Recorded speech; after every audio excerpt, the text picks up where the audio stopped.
Hello అండి, welcome to Renuka's culinary. ఇవాళ మన రెసిపీ వచ్చేసి బచ్చల కూర పప్పు.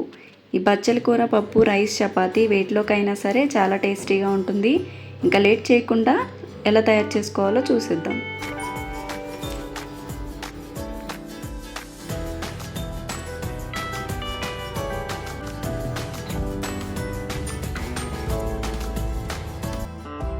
ఈ బచ్చల కూర పప్పు తయారు చేసుకోవడానికి ముందుగా ఒక కుక్కర్ని తీసుకొని అందులో 1/4 కప్ వరకు కడిగి నానబెట్టుకున్న కందిపప్పును వేసుకోవాలి.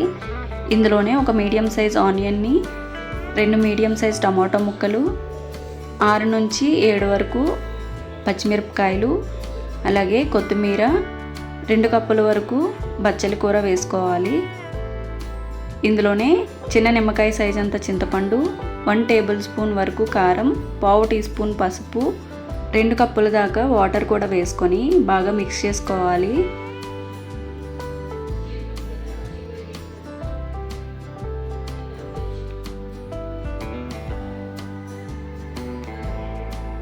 ఇలా అన్నీ కలిసేటట్టుగా బాగా కలుపుకున్న తర్వాత కుక్కర్కి ఉన్న మూత పెట్టుకొని విజిల్ కూడా పెట్టుకోవాలి. ఇలా క్లోజ్ చేసిన తర్వాత కుక్కర్ని స్టవ్ మీద పెట్టుకొని 4 లేదా 5 విజిల్స్ వచ్చేంత వరకు ఉడికించుకోవాలి.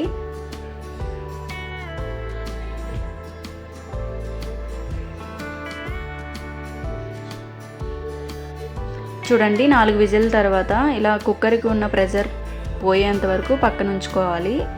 చూడండి, కుక్కర్కి ఉన్న ప్రెషర్ మొత్తం పోయిన తర్వాత ఇలా మూత తీసి చూస్తే మొత్తం పప్పు అంతా బాగా ఉడికిపోయింది. ఇప్పుడు దీన్ని మ్యాష్ చేసుకోవాలి. గరిటెతో కానీ లేదా పప్పు గుద్దుతో కానీ బాగా మెత్తగా మ్యాష్ చేసుకోవాలి.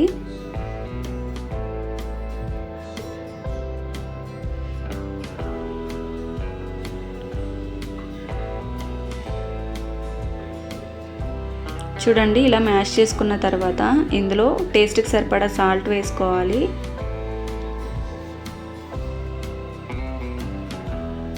ఇప్పుడు సాల్ట్ మొత్తం బాగా కలిసేలాగా కలుపుకోవాలి.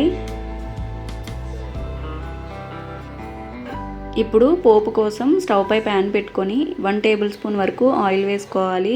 ఆయిల్ కొంచెం వేడయిన తర్వాత 3 పొట్టు తీసేసిన వెల్లుల్లి రెమ్మలు వేసుకొని ఫ్రై చేసుకోవాలి. చూడండి, వెల్లుల్లి ఇలా ఫ్రై అయిన తర్వాత పోపు దినుసులన్నీ వేసుకొని బాగా ఫ్రై చేసుకోవాలి.